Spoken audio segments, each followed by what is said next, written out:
What I want to start with is just the very basic concepts. What is vortex-based mathematics? What is it saying? What are its applications?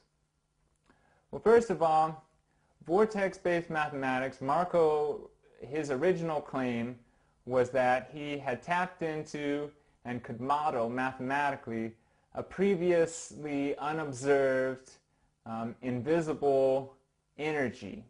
Okay, that energy is referred to by many names and has been by many people. It's been called tachyons or monopoles. You might call it gravitons. You might call it radiant energy, chi, prana. You might just call it energy, or E, like as in E equals mc squared. It is the motive driving force behind all of reality. It is the initial impulse, positive force behind creation. Okay? This energy is characterized by its linearity. In other words, it moves in a straight line.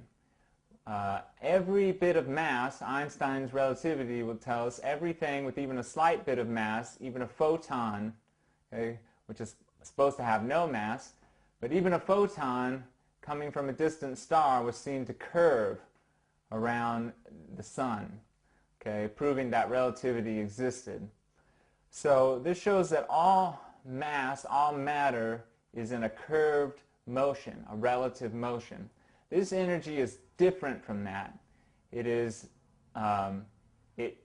penetrates everything, nothing can resist it, and it leaves a grain on everything. It is undecaying and eternal. Okay? And it is the control and standard upon which all of creation is based. So that is what I want to describe. Here is, in this symbol before you, those of you who are familiar with the math have seen this. Marco refers to it as the symbol of enlightenment. It is a mathematical decryption of what's known as the most great name of God in the Baha'i faith. I came to this work initially because of my lifelong search for the understanding of how to intonate the most great name of God.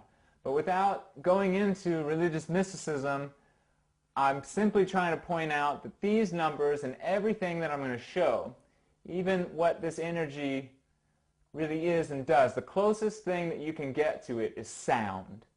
What this is a model for sound, for resonance, for harmonics. Numbers are harmonics. They're musical.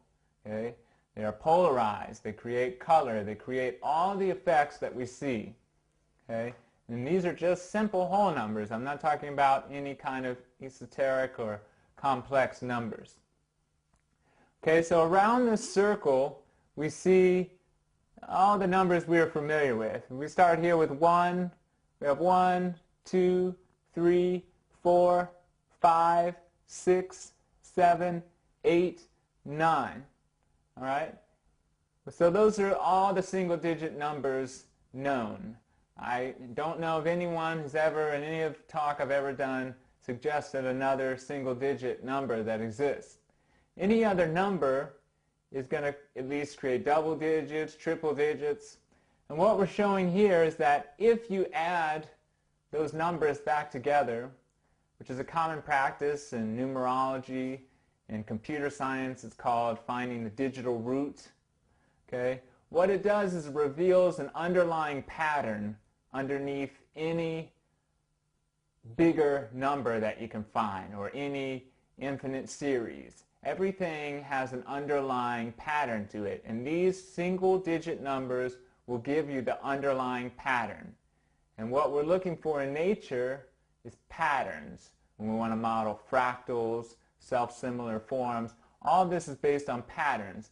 And this is a way you can create all these patterns, and you can model a higher dimensional energy, okay, and show how it's creating those patterns. So these are our simple numbers, 1 through 9. We're going in a clockwise, right-handed direction around the circle, okay? So let's just, what we're saying here with this symbol is that With it, you can do all the functions of math, which is addition, subtraction, division, multiplication. There's no other known functions of math. All of those functions of math can be done instantaneously, simultaneously, and they can be shown to be revealed in one single map, which can do every function of math, which can model every principle of physics, which can model chemistry, the periodic table, which can model genetics and biology, that you can do every function of math as one. So I wanted to show you how those work and how they relate to this symbol, and then what this symbol ultimately produces, which is the real goal of the work. Okay? So let's start here with 1. It's a really easy number. Oftentimes they say 1 is the loneliest number, or we might think of one God, one universe. It is a cohesive number, a unity. Okay? So we start with 1. What is 1 doing on the symbol? Well, if we draw a straight line connecting it to the next number, it goes to 2. And what that is called doubling. 1 doubled becomes 2. Okay? 2, if it doubles, and we follow this line again, becomes 4. 4, if we double, again following our line, becomes 8. 8 doubled then is 16. But here I have a 7. How come is that? Because if we add 6 and 1 together, we get 7. And again, we're looking for underlying the pattern, underlying the big numbers, the sequences of numbers. We have patterns of single-digit numbers. So when we get to 16, 6 and 1 is 7. So that's my next number. 16 doubled is 32. But I have a 5 here. But then again, if I add 3 plus 2 is 5. Okay. I could just as well say 7 doubled is 14. 4 plus 1 is going to be 5 too, so it doesn't matter how I do it. Okay? Let's stick with 32 though. 32 doubled is going to be 64. Bring me back up here. But here I have a 1. But 6 plus 4 equals 10, and 1 plus 0 comes back to 1. Okay. 64 doubled is 128. 8 plus 2 is 10. 10 plus 1 is 11. And 1 plus 1 is 2. 128 doubled is 256, which reduces back to 4. 256 doubled is 512, reducing back to 8. 512 doubled is 1024, which reduces back to 7. 1024 doubled is 2048, which reduces back to 5. No matter how many times I go around, no matter what numbers I take, and no matter what combination I do, in other words, I could say this is 11, where my 2 is here, because 1 plus 1 is 2. 11 doubled is 22, and 2 plus 2 is 4. There's no possible way to break this doubling sequence. Why is that significant? Okay. Because doubling is how vibration and motion occurs. And this energy, which is going to be represented by our number 9, this tachyon, monopole, what we're going to call etherons, this energy is the source of all motion, of all vibration, of all time, of heat. It's the source of life. It's what keeps everything moving forward. Okay? It's what keeps creation doubling. What are examples of doubling? We could take cell division. Okay? You can see you have one cell, which becomes 2, 4, 8, 16, 32 cells. They stay all together as an aggregate until they reach 64. At 64, all the cells become individualized. They can become brain cells or heart cells, right? So at 64, you get each cell becoming an individual. In other words, showing the parallel between the 64 and the 1. Okay, this is why 64 is a cycle in the Mayan calendar or in the I Ching, all relating back to the 1. It's a completion of this cycle, which we call a bounded infinity. It's an infinity of duration, constantly moving, not necessarily an infinity of direction, because it has an axis, which we're going to talk about. Okay, what else doubles? How about music scales? From C to C to C is doubling. Okay, doubling harmonics. You go from 440 to 880, or depending how you're setting your frequencies. You have doubling in harmonics. Okay, so there's many, many examples of these numbers of doubling and how that works in creation. Take, for instance, nuclear reactions. You have one neutrino which liberates 2, which liberates 4, which liberates 8. In other words, neutrinos are working on a doubling sequence as well. Sometimes it's called a chain reaction or a geometric progression.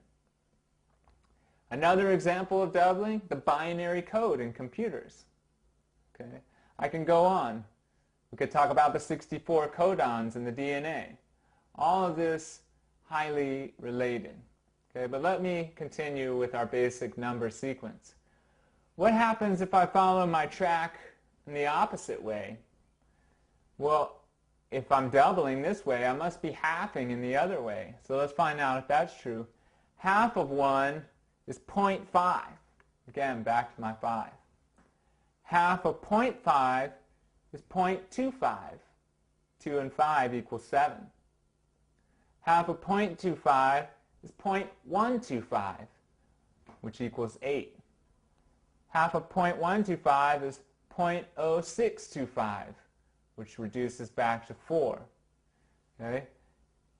Halving works the same way. I can't remember what half of 0.0625 I think is I forget what the number is. Anyway, you can do it. You can make the calculation on your own. You'll find no matter how far you go, you can half. I could do it just as well. I could say half of 10 is 5. Okay? Half of 5 is 2.5, which equals 7. Okay? So you can do it any number of ways, and it's always going to work. This is an infinite series of halving. Very significant. Okay? Because when you have a motion in one way, you're going to have a trailing motion in another way, and we're going to talk a lot about that and how it works. This black line that you're seeing here is the pathway that everything takes that moves in creation. It is the spin continuum that the universe is on. It's why the universe is always moving, but it's never actually going anywhere. It's on a treadmill. It's a bounded infinity. All right? And you're going to get real familiar with that concept of the bounded infinity. It touches everything we're going to do. But I don't want to get too stuck on that. I want to take a look at some of the other properties of my symbol. Now here I've talked about 6 numbers. 1, 2, 4, 8, 7, 5. Back to 1. What about these numbers? Now I have 6 and 3 and 9, and they're connected by this pyramid. It's only connected at the top, by the way, never connected on the bottom. So this triangle or pyramid here connecting the 3, 9, and 6. Well, let's find out what happens with these numbers when they start getting mathematical functions. Let's take 3 at first, since it's the smallest, the simplest. What happens when I double 3? 3 doubled becomes 6. Okay. Well, 6 doubled then becomes 12, and 2 plus 1 is 3. 12 doubled becomes 24. 2 plus 4 is 6. 24 doubled is 48. 4 plus 8 is 12, and 2 plus 1 is 3. 48 doubled is 96. Comes back to 6. Okay? So no matter how far you double these, you're oscillating. 3, 6, 3, 6. Halving would be the same. I could say half of 6 is 3. half of 3 is 1.5, just 6. Okay, you could do it any number of ways. Half of 30 is 15, which is 6. No matter which way you do it, halving or doubling, 3 and 6 are oscillating back and forth. None of these numbers do that. Before you can get to another 1 on this doubling path, you've got to come all the way through these other numbers. Only 3 and 6 are oscillating back and forth, just like magnetic fields, okay? Like a pulse, like a representation of duality, of opposites, in and out, to and fro, back and forth. Okay? That is how the 3 and 6 work. We could call them and refer to them as magnetic numbers. But how come if they're oscillating back and forth, they're not connected to each other by a line? You see there's no line here. And in fact, my 6 has to go up here before it can come back down here, and the same with my 3. They're both connected to the 9. Now I've hesitated to get to the 9, but in fact it's the most important number. Or we shouldn't say that. Maybe we should say all the numbers are equally important, but the 9 is really the king of the system, or the queen of the chess game. It is the control for everything else. So what is the 9? Well, what happens if you double 9? 9 doubled becomes 18, right? 18 doubled is 36. 36 doubled is 72. So if you add any of those numbers together, 18, 36, 72, they always equal 9. What about if I half 9? Half of 9 is 4.5, which equals 9. Okay, half of 4.5 is 2.25, which equals 9. 5 plus 2 is 7, 7 plus 2 is 9. So no matter whether I double or half, the 9 is never changing. It's forming an axis here that's polarizing all of these numbers. Because in this system, we're actually able to give polarity to numbers. So I've shown you one function here. We've been talking about, or two functions you could say. We've been talking about doubling. We've been talking about halving. But let's go back a little bit simpler. Let's try to understand, before we go too complex into physics, what are these numbers and what do we mean by the functions of math? Okay? So we'll start simply with multiplication tables. All right, let me bring up my next board. Okay, now here I don't have my lines drawn in. I'm sorry for the primitive board, but you'll have to bear with me. Here I'm showing you multiplication tables. Now we started with my 1. Okay? The number 1, when you multiply it, what does it do? 1 times 2 is 2. 1 times 3 is 3. 1 times 4 is 4. 5, 6, 7, 8, 9. After that, I'm simply going to repeat. If I go to 10, 1 plus 0 comes back to 1. 11, back to 2. 12, 3. 13, 4. 14, 5. So no matter how far I multiply, when reducing to single digits, I'm constantly going to have this pattern. 1, 2, 3, 4, 5, 6, 7, 8, 9. That's the only number that will make that pattern. 1 is the only multiplication series which goes up in increments of 1. So it's unique. One of the important things in the system to remember is that there's never any redundancy. It's never doing the same thing over and over, or the same thing twice, you could say. Exactly. So 1 is the only number which goes up in increments of 1. How about if I come over here on the other side of my 9? Well, you can notice something pretty simple right away with my initial symbol. These numbers that are all lined up straight across, we can notice they all equal back to 9. So 8 plus 1 is 9. 7 and 2 is 9. 6 and 3 is 9. 4, 5 and 4 is 9. So 9 is always forming the center line that separates and polarizes the numbers. And so it's actually turning these numbers into mirror images, or right and left. It's giving a polarity to everything. So when I start to show these multiplication tables, you might say, well, what do you mean by mirrors? Because the 1 and the 8, they don't look like mirrors. Okay? But we know we have something called spin symmetry or mirror imaging in physics. You could say if I have a positive particle going one way, then there should be a negative particle. There should be mirror imaging between things directionally, or just like between right and left. Your hands are mirror images. And we don't really have 10 fingers. You have 0.5, which is half of a whole. It's 100%. So when I have 1 going up in increments of 1, well, my 8, what happens is I'm going down in increments of 1. So you can see immediately that I have polarity. When 1 is positive, going up, 8 is negative, going down. Okay, so 8 times 2 is 16. 6 and 1 is 7. Okay, 8 times 3 is 24.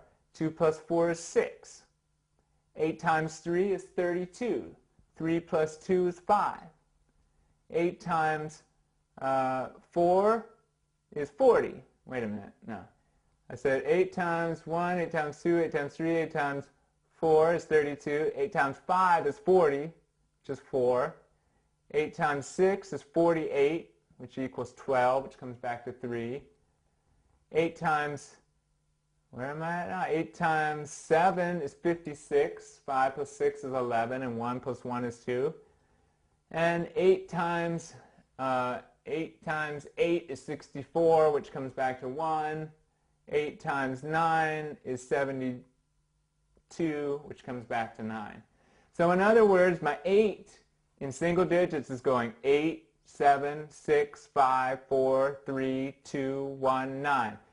It's a mirror image of this in that when my 1 is positive going up in ones, my 8 is negative going down in ones. If my 8 was positive going in this direction, which would still, incrementally be down in ones, my 1 would be negative going in the opposite direction. So any one of these numbers that equals the 9 separated from each other, if they equal 9, they have different polarity. 1 is positive and 1 is going to be negative.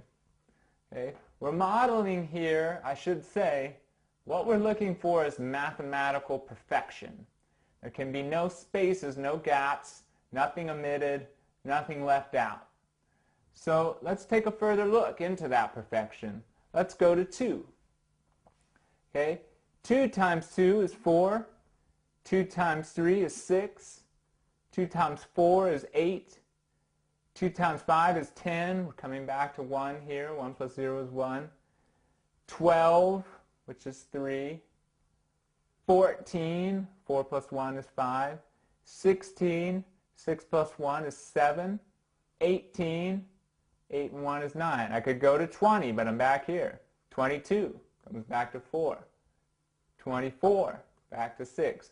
So no matter how far I go, it's going to repeat the same pattern. 2, 4, 6, 8, 1, 3, 5, 7, 9.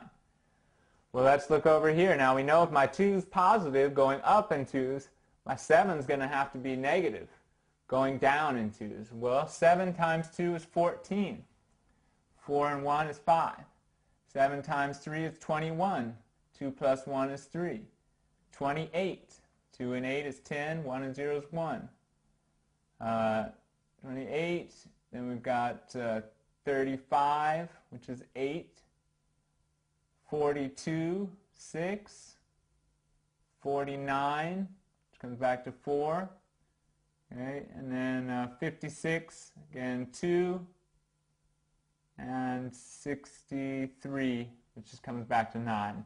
So while my 2 is going up, 2, 4, 6, 8, 1, 3, 5, 7, 9, always up in increments of 2, my 7 is going down in increments of 2. 7, 5, 3, 1, 8, 6, 4, 2, 9.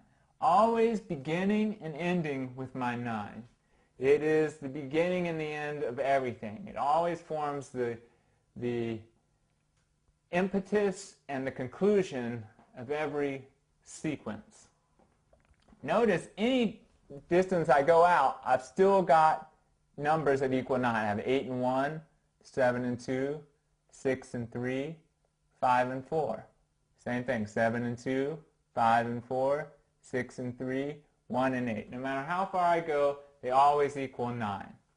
Let me skip the 3 and 6 for a moment. Let's just do our 4 and 5. We have 4, 8, 12, 2 and 1 is 3, 16, just 7, 20, 24, 28, 32, 36. Okay?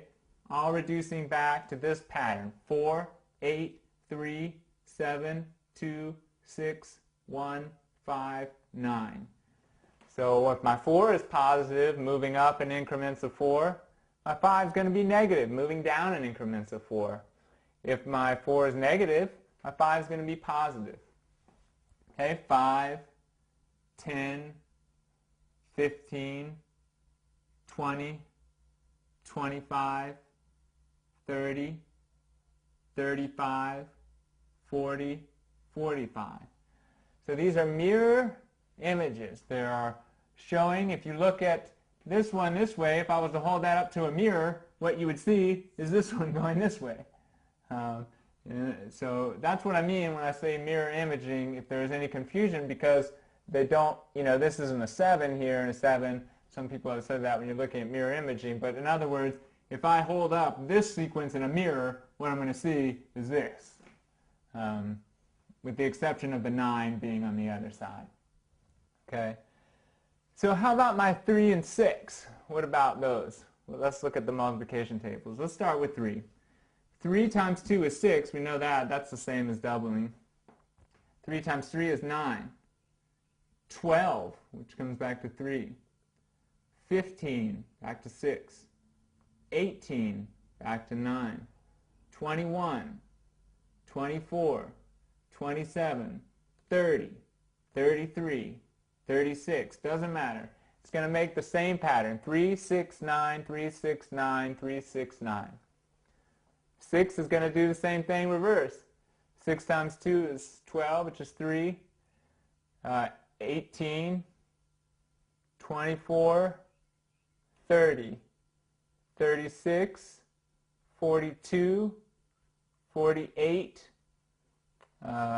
54. 639, 639, 639.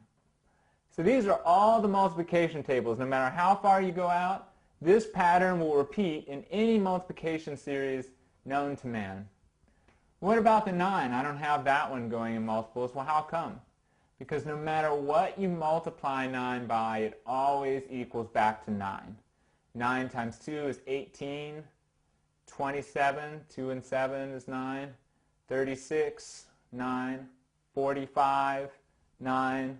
54, 63, 72, 81, 90, 99, 108. You can go on forever. They always reduce back to the number 9. It is the never-changing and eternal number 9. And it's creating all the multiplication series. I say it's never-changing. In some senses, that's not exactly true. In terms of multiplication, the number 9 never changes. But you remember, I said we're going to do all the functions of math here. And we know that there is another way that the number 9 can change, and everybody knows. Okay, but it hasn't been discussed much in this mathematics. So we did multiplying. We can see that pretty clearly. One principle you should remember in this math is that whatever's going on in this higher world, represented by my 9, 3, and 6, this higher trinity here, is mirrored in the lower world. But it's kind of in a, when we say mirrored again, we mean it's kind of in a reverse direction, or a mirror flow. So to me, when I think of this, when the higher world is dividing itself, this world, this physical world, is multiplying. And those two functions are very interrelated. So let's look at division. Now first I want to start with the numbers we have in the physical world of creation, which are only 6 numbers. 1, 2, 4, 8, 7, and 5. Those are the only 6 numbers which physically exist in the world of creation. All right? And they form the underlying geometry of creation, which is essentially hexagonal. One of the most prevalent common forms seen in nature, the hexagon, whether it's the polarization of light, which can be modeled in this mathematics, whether it is the polarization seen in crystals or snowflakes. Every snowflake, even though they're all said to be unique, is basically a hexagon. Okay? So these 6 numbers form this hexagonal underpinning geometry of the physical world. Well, we saw what happens when we multiply them. They form mirror images. When you divide them, they actually do the same pattern. But there's a simple rule, and I have to show you another principle before I can explain that rule to you. And so we looked at doubling. The next principle I'd like to show before we do division is something called reciprocals. Very well-known concept in math, hugely significant concept when it comes to physics, a hugely significant function of math. Reciprocals. So how do we model reciprocals here? Okay. I want you to notice, first of all, my 9 here splitting into there's 3 and 6. It's highly significant to this symbol. First of all, if I take my 1 to my 2, notice it's at the angle of the 9 to the 3. 1 plus 2 is 3. Okay. 9 plus 3 is 3, by the way. 8 plus 4, which is at the same parallel angle, is 12, which is 3. 7 plus 5 is 12, which is 3. 6 plus 6, where we end here, is 12, which is 3. All of those at the angle of this, my 3, which is my field. This field, okay, is separating out. We call it a flux field. You could think of it, the closest thing known to it is a magnetic field. It is spreading everything out. So I have 3 going this way in parallel lines.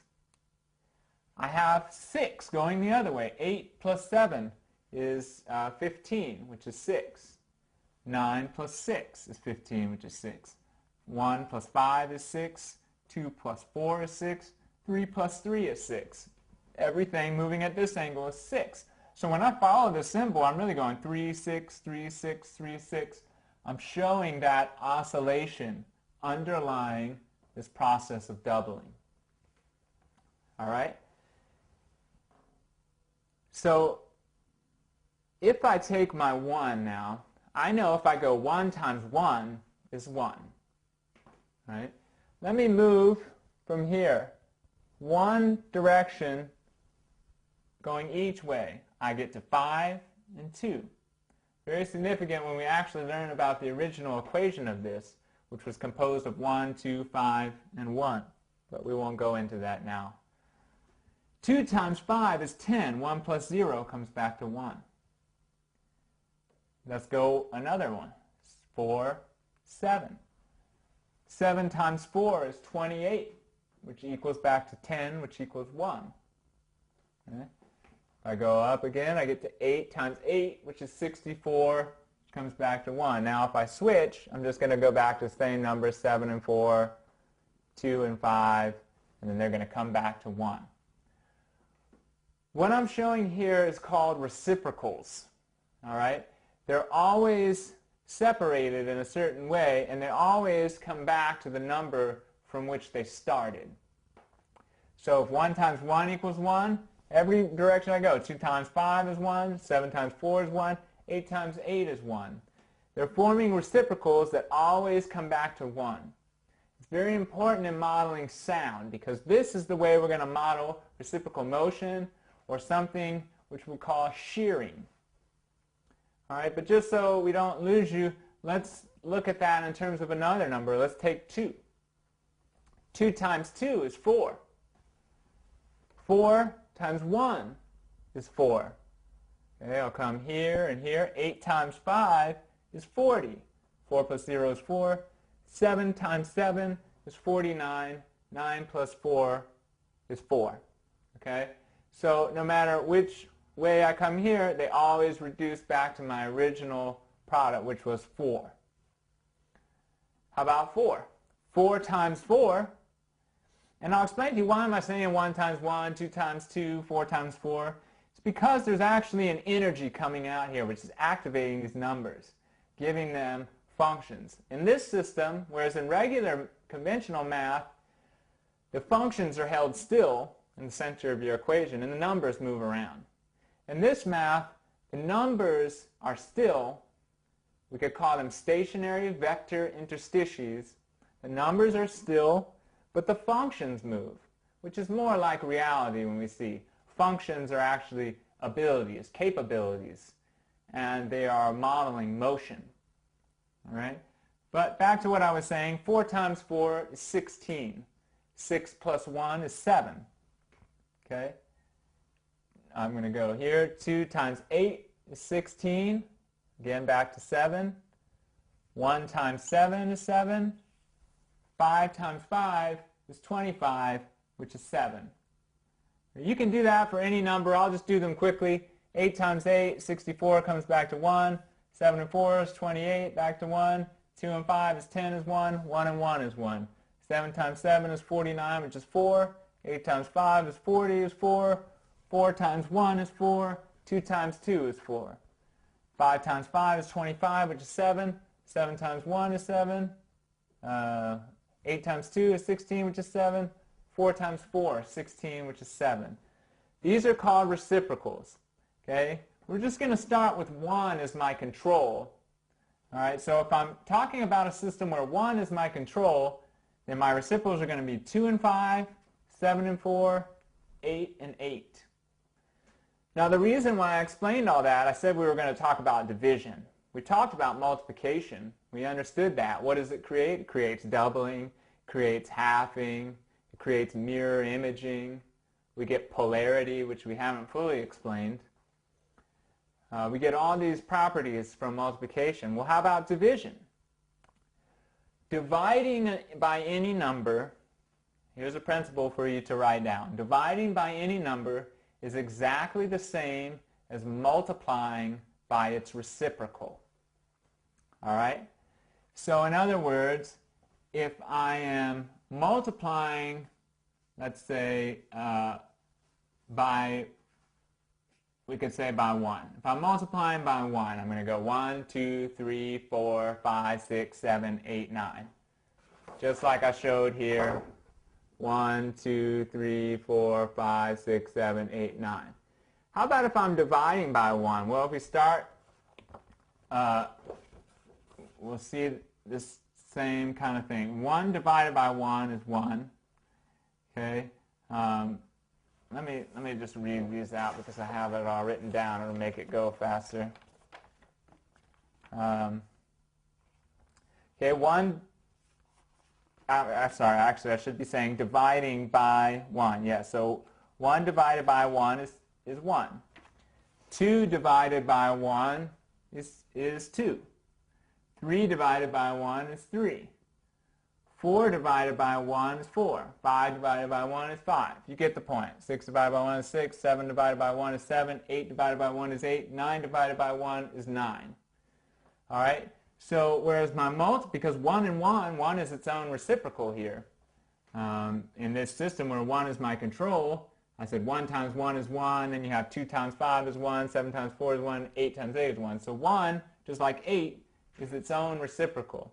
So if I'm multiplying by 1, when I divide by 1, I'm going to get the same thing. When I multiply by 1, I get 1, 2, 3, 4, 5, 6, 7, 8, 9. When I divide by 1, I get 1, 2, 3, 4, 5, 6, 7, 8, 9. All right, just to make it a little bit more thorough, let's try it 2. So now here with 1 as my control, 2 and 5 are going to be reciprocal. So when I multiply by 2, I should get the same thing I get when I divide by 5. Okay? Just like doubling and halving, even though they're a little bit different. So let's see. 2 multiplications go 2, 4, 6, 8, 1, 3, 5, 7, 9. So dividing by 5 I have 1 divided by 5 is 0.2, which is 2. 2 divided by 5 is 0.4, which is 4. 3 divided by 5 is 0.6, which is 8. 4 divided by 5 is 0.8, which is 8. 5 divided by 5 is 1, of course, which is 1. 6 divided by 5 is 1.2, which equals 3. 7 divided by 5, you can see here, is 1.4, which equals 5. 8 divided by 5, 1.6, which equals 7. 9 divided by 5 is 1.8, which equals 9. Okay? So in other words, just like I have multiples of 2, 2, 4, 6, 8, 1, 3, 5, 7, 9, dividing by 5 gives me the same thing. 2, 4, 6, 8, 1, 3, 5, 7, 9. All right, I hope that's clear. Let me try just another example. Well, let's try multiplying by 5 then. The same thing should work.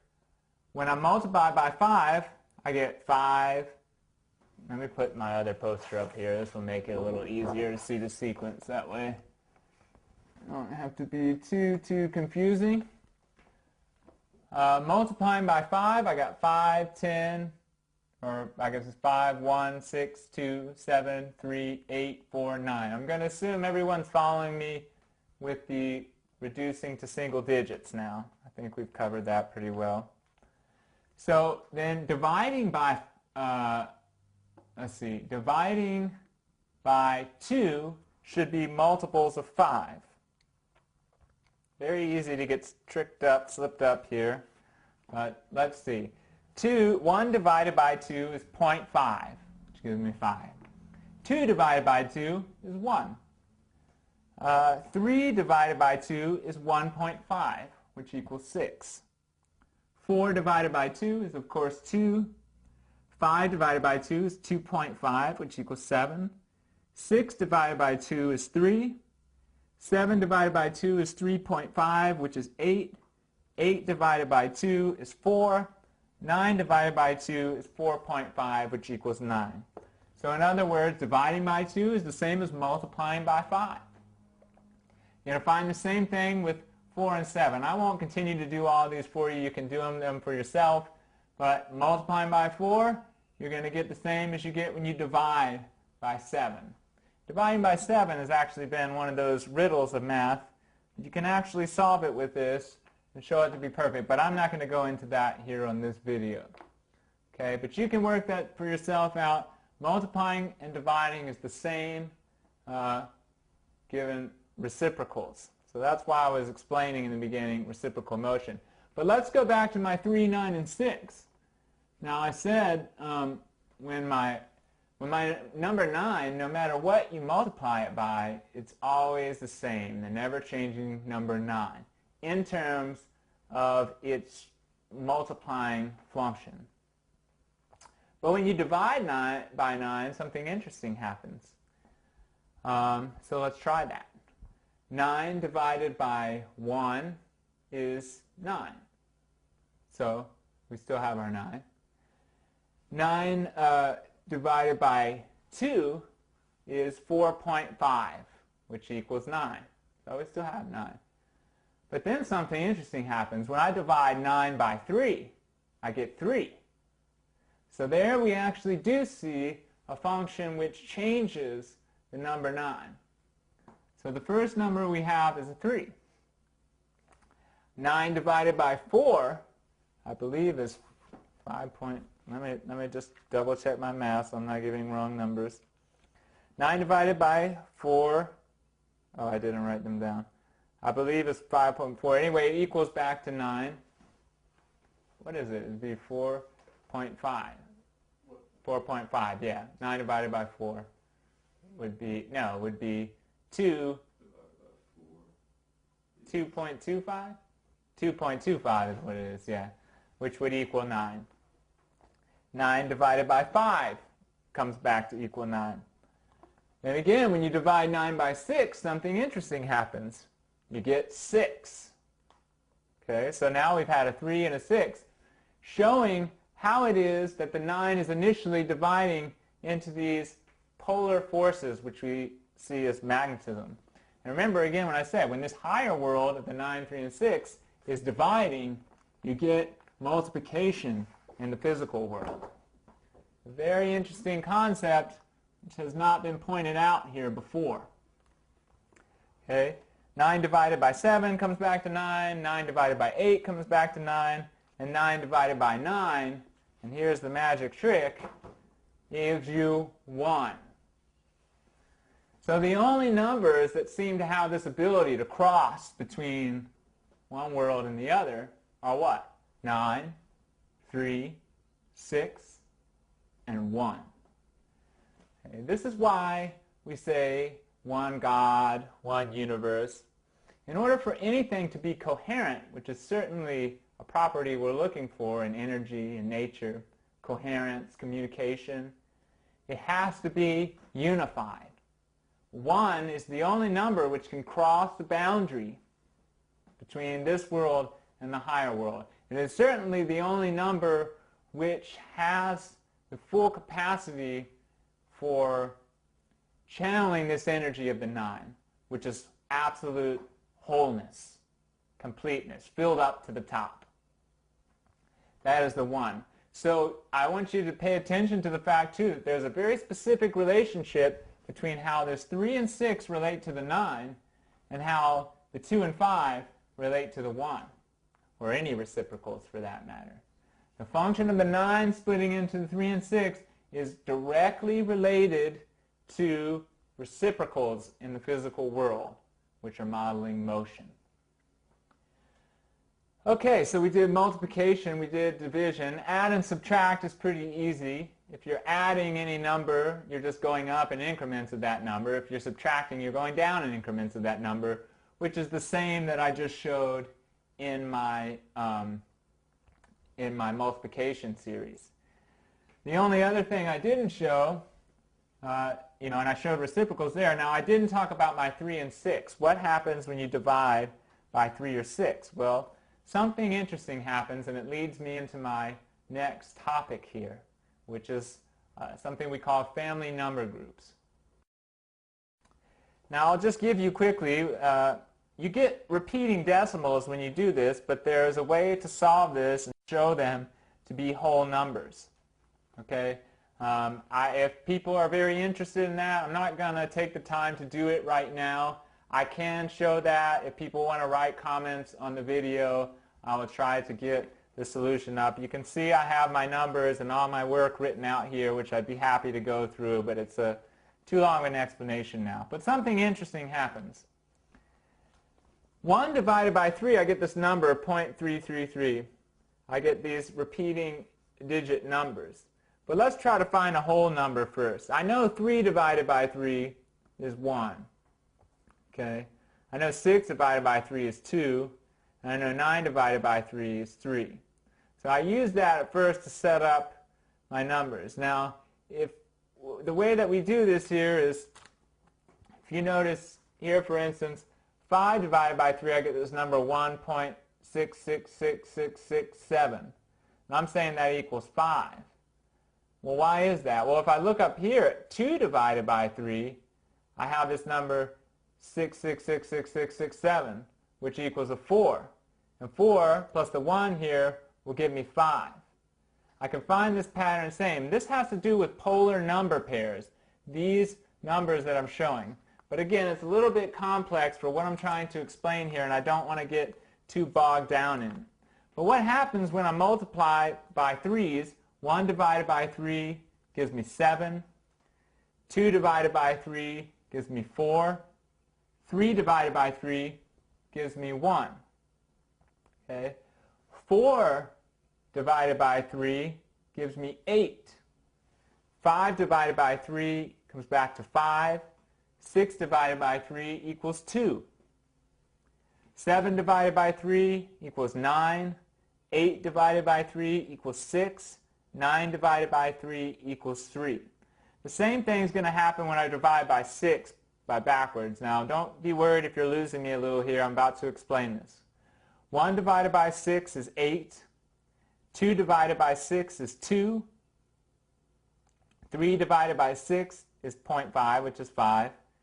4 divided by 6 is 4. 5 divided by 6 is 7. 6 divided by 6 is 1. 7 divided by 6 is 9. 8 divided by 6 is 3. 9 divided by 6 is 3. So in my first group, dividing by 3, I have 7, 4, and 1, 8, 5, and 2, 9, 6, and 3. Okay? In my second group, dividing by 6, I have 8, 2, 5, 4, 7, 1, 9, 3, and 6. All right, what does that mean? What am I trying to show there? It seems a little bit fuzzy, not the same clear sequence we started with in a lot of these. So again, I have these groups of numbers, 1, 4, 7, 2, 5, and 8, and then my 3, 9, and 6, which are easy to see here as a group. They were linked together in groups of 3. All right? This is another property that we get from this dividing process. All right?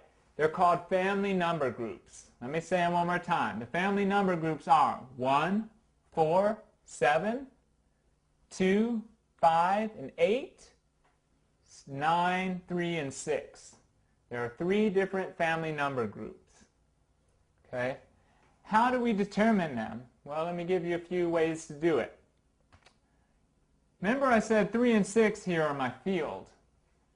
1 plus 3 is 4. 4 plus 3 is 7. 7 plus 3 is 10, which comes back to 1. 10 plus 3 is 13, which comes back to 4. 13 plus 3 is 16. 16 plus 3 is 19, back to 1. Okay, no matter how far I go, if I keep adding 3's, it's the same pattern, 1, 4, 7, 1, 4, 7, 1, 4, 7. And notice these numbers are as far triangulated from each other as possible. That is very significant when we come to talking about geometry. And in this system, numbers are not modeling geometry. Arithmetic is not explaining geometry. It is geometry. Okay? And that's going to be a very simple process to understand. But first thing you notice, 1, 4, and 7. If I add by 3, I always get those numbers in an unbreaking chain. How about if I go the other way? 1 plus 6 is 7. Now I'm using my 6. 7 plus 6 is 13, which is 4. 13 plus 6 is 19, which is 1. Or I could say 4 plus 6 is 10, which is 1. 10 plus 6 is 16, which is 7. Okay, 16 plus 6 is 22, which is 4. Forward motion is what the 3 is. The 3 is represented by the shape of a triangle. Okay, very easy to remember. A triangle is represented by the three sides. Adding by 3, forward motion, triangulated motion, an arrow forward, which is what this is, an arrow, a vector, is forward motion. 6 is backward motion. It's a backdraft. Okay? So when I'm going backwards, I got 6. Let's look at my other group. I said it was 2, 5, and 8. 2 plus 3 is 5. 5 plus 3 is 8. 8 plus 3 is 11, which is 2. 11 plus 3 is 14, which is 5. 14 plus 3 is 17, which is 8. No matter how far I go, adding 3's, same. 2, 5, 8, 2, 5, 8. 2 plus 6 is 8. 8 plus 6 is 14, which is 5. 14 plus 6 is 20, which is 2. 26, which is 8. On and on. Backwards, 6. Forwards, 3. So if 3 is an arrow moving forwards, or a triangle, 6 is the backdraft balancing or giving equilibrium to that, which is called a hexagon. 6-sided figure. A hexagon. Just like I said, ultimately, this underpinning geometry, because I have a family number group oriented this way, I have one going this way. Always polar opposites are accounted for. Then a 3, 9, 6 is the same. If I go 9 plus 3 is 3, 3 plus 3 is 6, 6 plus 3 is 9, so on and so forth. You can do backwards. 3 plus 6 is 9, 9 plus 6 is 6, 6 plus 6 is 12, which is 3. They're related in the same way. All right? So this is how we start to look at things as polarized. All right? So you remember when I said these pairs going straight across. By the way, if I draw straight lines across this from here to here or here to here, okay, or here, if I'm drawing across like this, straight lines, you'll notice that everything is equal angular triangles. In other words, this isn't, I should say, this drawing is hand-drawn. It's not exactly precise, but this, if they were lining up, they should make perfect equal angular triangles here. All of these are triangles, all right? Never connected at the base, though. They're only connected at the vertex, or the apex, at the point. So important. I can't emphasize how important that is in this math. Okay? Getting down these essential principles is how you do the advanced stuff. If you don't know what I'm talking about, you'll never get there. You can play with the toroid all day. You're just kidding yourself. All right? So when my 1 is positive, my 8's going to be negative. And these family number groups are always positive or negative at the same time. All right? They're showing synchronization. All right? When we do electricity with this, we're looking for synchronized electricity. Everything in reality is synchronized and controlled by its center point. All right? So this is the source of synchronicity. So when my 1 is positive, my 8's negative. Then I know my 7's going to be positive, my 2 is negative. My 4 is positive, and my 5 is negative. So when my 1, 4, and 7 are positive, my 2, 5, and 8 are all negative. All right, why is that significant? In other words, if I have an arrow going forward one way, I'm going to have a backdraft going back in the opposite direction. Just like when you watch water flowing down the street, it forms a diamond. Okay, from a triangle going forward, you get a backdraft. And when I said my 3 is a triangle, my 6 is a hexagon, the 9 is a perfect diamond, which you see right here in this space. So we showed our family number groups of 1, 4, 7, 2, 5, and 8, 3, 9, 6. We showed how they're separated by thirds or separated by sixths. They're never separated by anything else, by the way. We showed that they're represented by this geometry of triangulation, of the hexagon, even of the diamond. Why is it significant, and why are those numbers, why do they have to be positive or negative at the same time? Well, one, I showed that it accounts for the geometric side of what we're going to do. In addition to that, those numbers being synchronized in such a way or being activated at the same moment. Okay? In engineering, we could call it a moment of activation, a pulse. That's what allows me to get a binary flip-flop. Okay? Because we're working with something we're going to call a binary triplet. I'm going to explain what that is. Now you notice I have these triplets in my family number groups. But I also have something binary here, which is my 1, 2, 4, 8, 7, 5. The repeating sequence underlying the binary code of computer science. And when my 1s, 4s, and 7 are all positive, and let's say my 2, 5, and 8s are negative, I've got positive, negative, positive, negative, positive, negative, positive, negative. In other words, I have my binary flip-flop from positive to negative, never being broken. Same with my 2, 5, and 8s. I have positive, negative, positive, negative, positive, negative. And what that means is ultimately, I don't need 9 now to represent my system. I really need 18 because there's a positive and negative for every number. Every number has the potential to be polarized. All right? How about my 3, 9, and 6? Because this is weird. Now I've got this thing. I got to come to my 9 before I can go back. So how to create that? In this system now, when my 9 is positive, which is the initial emanation, the projection, the initial will, the initial drive, the initial input of energy, my positive 9. When my 9 is positive, my 3 and 6 are negative. So in other words, when this energy is coming out, magnetism is going in to the center.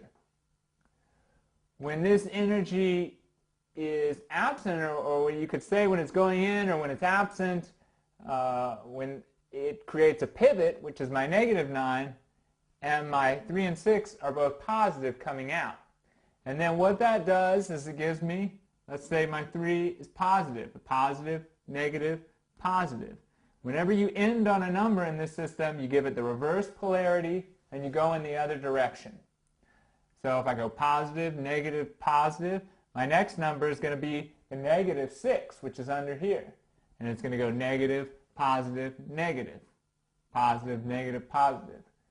Okay, so it's giving me a sequence here. It's 3, 9, 6, 6, 9, 3, all right, alternating back and forth. When we put this in a three-dimensional model, you're going to understand exactly what I might mean by that. So what I'm showing here is a pulse. The 9 is a surge. Sometimes you can refer to it as an inertia ether, which Einstein postulated after the famous Michelson-Morley experiment that supposedly disproved the existence of an ether. Einstein said, well, if it's not that, it must be an inertia ether, and that's what this is. It's a pulse or a surge or a vector that's driving everything, that's causing this doubling. Okay? So again, now I need 18 numbers to represent my system, each number having a positive and negative, and each family number group, there's 3 of them, okay? They're nothing smaller than groups of 3 in this system. There's 3 family number groups, and they're each activated at a moment.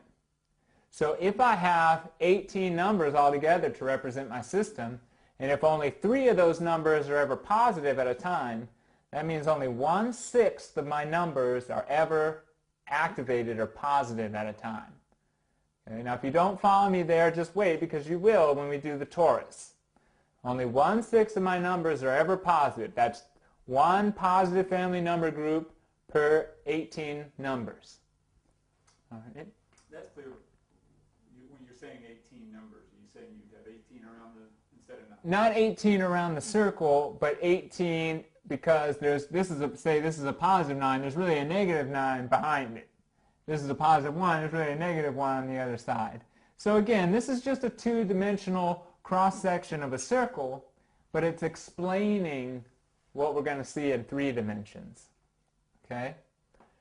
So I think I covered most of what I wanted to say there. The only thing that I wanted you to see now is, what is this really doing? When we get to this in physical reality, well, if you look at this shape closely, and I will show, it's actually the shape of your DNA spiral helix. Even the DNA that your life is operating on is based on this shape. It's a coil. Everything physical is a coil. It's conducting an energy, which is this. If the more high inductance it is, the better it conducts this energy, the more alive it is. The number 9 is perfection, consciousness, the apex of consciousness, full 100% consciousness. And when we work with sound, when we work with numbers, that's what we're trying to do. 100% full efficiency, whether it's our pathway of motion, whether it's electrical efficiency, everything is interconnected. And it's connected from here, the 0 point. 0 is not a number on any multiplication series. It's an absence. It's a hole in the center. And what this is a vortex. It's compressing things, sucking them in at the top, decompressing them, shooting them out at the bottom. Okay? It's a cosmic grinder. You could think of it as black hole to white hole, compression to decompression. Your own body, the human torso, the mortal coil, is based on this. It sucks things in at the top, whips them around, demolecularizes them, shoots them out at the bottom. All right? Everything is based on that. The Earth's magnetic field, it's called a torus. The human aura is said to be a torus. The spiral galaxies are toruses. Your blood cells are a torus. You will get to know that very clearly. Let's look again here.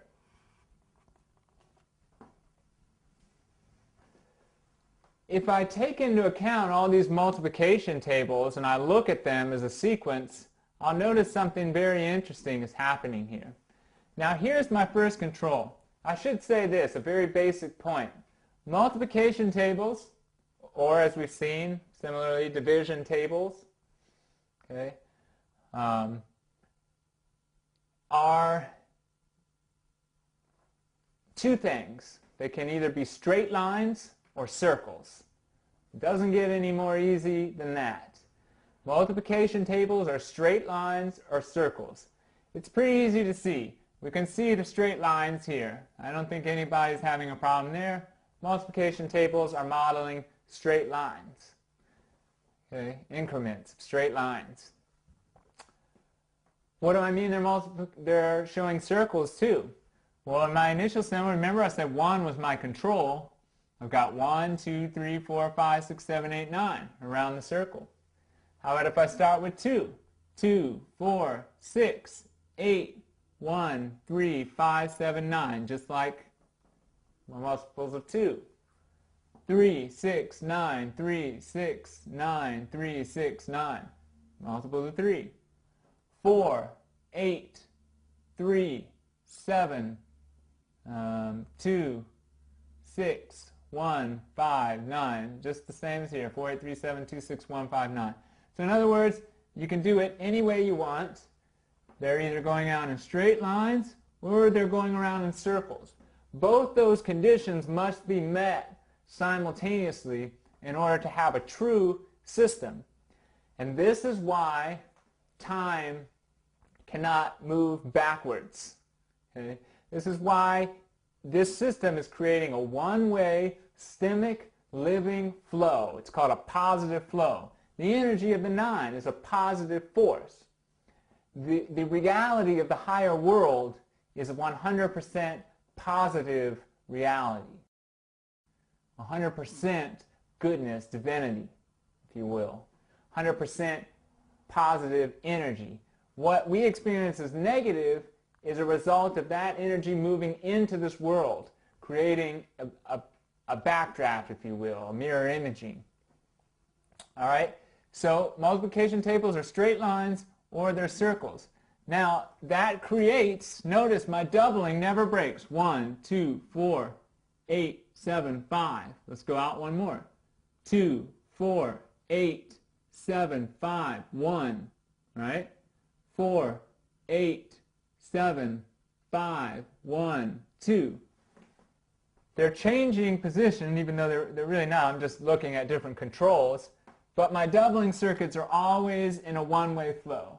They're always moving like this. Doesn't matter where I start. Even if I start with my 1, here I'm going 1, 2, 4, 8, 7, 5. It's never breaks this one-way flow. Even though this energy, I say, it moves omnidirectionally. In other words, it comes from the center of everything out, from the center of every atom, from the center of the Earth, from the center of the solar system. Any body of mass, any body of mass in equilibrium has this energy coming out of its center and synchronizing everything that's connected to its body. All right? The Earth could be an example of that. So as this energy comes out in all directions, it's pulsing everything forward. It's also causing disintegration. What you could observe in some cases is radioactive decay, which is based on doubling or half-life. It's why this is why we always have to eat to stay alive, because it's a systemic living system. It can never, the last thing you want it to do is to back up. Okay? Backing up is the equivalent of death. It puts an end to the positive flow. So let me show you in my book here, again I'm sorry for these poor illustrations, just finally what we have here and what I'm trying to explain to you and show you on the symbol. And then we're going to move to a better, more dimensionalized model. Okay, so just a few things, final things we could explain. Here I'm showing controls. Okay, so this is what I was just explaining. My first one is in multiples of 1, so I have my 9, 1, 2, 3, 4, 5, 6, 7, 8, 9. The same thing you're seeing on the symbol up there. I could just as easily do a control of 2. 2, 4, 6, 8, 1, 3, 5, 7, 9.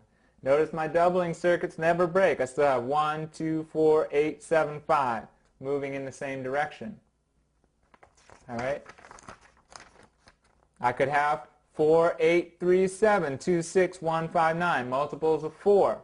Still my doubling circuits, 1, 2, 4, 8, 7, 5, still moving in the same direction. I could do 8, 7, 6, 5, 4, 3, 2, 1, 9, still 1, 2, 4, 8, 7, 5, 1, 2, always moving in the same positive flow direction. All right? These are examples of what I mean when I say you can't move it in the other way. Because if I do, I never get my multiplication tables. Look here. Here I would have it, instead of going in this positive flow, I'd be going backwards. 1, 2, 4, 8, 7, 5. Well, I still have a doubling circuit. I still even have my numbers equaling my field. I still have my polar number pairs, but what's the problem? I even still could model my family number groups. But if you go around the perimeter of the circle, I no longer have a valid multiplication series. This is not any of the multiplication series. Okay? This is just another example of one that wouldn't work. Even though they're equaling the field and everything is, I still have no multiplication series around my circle. So you must account for every single principle in the circle. Let's see what else I have here. Because this is what it's doing. And I'm going to show you this in the numbers. Ultimately, this right here is how these numbers are modeling motion. It's something coming in at the top, it's inverting, shooting out the bottom, coming back around in a living, stemic vortex. Okay? All right. So again, it's modeling this motion out at the bottom, in at the top, inverting, just like this. It is, let me show you how that occurs in the numbers. Because all this is a perfect waveform. Anytime you have a waveform, you're going to have nodal points, crests, dips, okay, hills and valleys, curves and curls. And anytime you have nodal points, you got a number. So every time you have a crest in your wave, you've got a number. All right, and that's what these numbers really are. Again, you can call them stationary vector interstices if you want to give it a pompous sounding name or a high science word. Okay, let's look at how these numbers are making a vortex really quick. So here in my first stage, 1, 2, 3, 4, 5, 6, 7, 8, 9. What's going to happen in my second stage? Well, you notice my 2 just goes up. My 7, it just goes up. In fact, my 4 just goes up. 4 goes up here next to 2. My 5 goes straight up next to 5. But what happens to my 8 and 1? Well, if you look, my 8 ends up over here. My 1 ends up over here. Because what happened is they actually inverted. All right, what if I go to my next stage? Well, then notice my 8 just goes straight up. My 1, it just goes straight up. All right, I could say the same thing. My 4 and my 5 that were here just went straight up. I know this is a little confusing to look at, but you have to go look at it from stage to stage. But if I have, say, my 2 and 7, whenever they reach the top on my next stage, notice 2's over here, 7's over here. So what they're doing as they multiply is making a vortex. It's coming in, every third it inverts. Okay? Whenever it crosses the center, whenever these numbers cross the 0 or cross through the hole, they invert. They turn upside down. They reverse the mirror image. And that is what this is modeling. Okay? So I've accounted for all the principles we had. We've got family number groups. We've got reciprocals, multiplying, dividing. We've got addition and subtraction, which is how things get, by the way, a positive or a negative as a sign symbol that we're familiar with. This energy is what imparts the positive momentum to everything. It is a positive force, right? which is ultimately what everything is based on. It's creating a duality, which is really part of a trinity. You could think of the 3 and 6 as male and female. Again, the arrow, the straight line towards the balanced equilibrium of the 6. All right? So, oh, right. One more thing I should do, powers of 10. I don't have a board for that, but I think everyone will be able to follow me. This was the last thing of our symbol, just to be a little more thorough, powers of 10. Because not only am I showing doubling here, but I'm showing, you know, when you draw numbers, when you have 100, 1,000, 10,000, we put the comma with every third number. That's not just arbitrary. Numbers themselves aren't just arbitrary. We don't have 10 at base 10 because we count on 10 fingers. These numbers are actually conditions for creation. All right? They're not only just quantities, but they're qualities. They have aspects. They have ratios. Everything in number is an angle and a ratio. In other words, where is it moving? What's its direction of travel? And how much of it is there? Angle and ratio. So, what was I saying? Oh, powers of 10. So, if I take 1, then I have 1.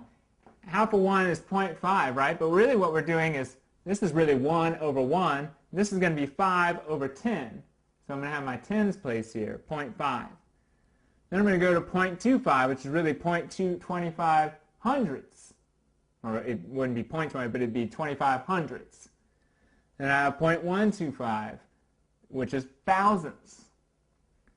0.0625, which is 10 thousandths, again aligned with my 10. Then I'm going to go to 100 thousandths, which is aligned with my 100. Then I'm going to go to a millionths,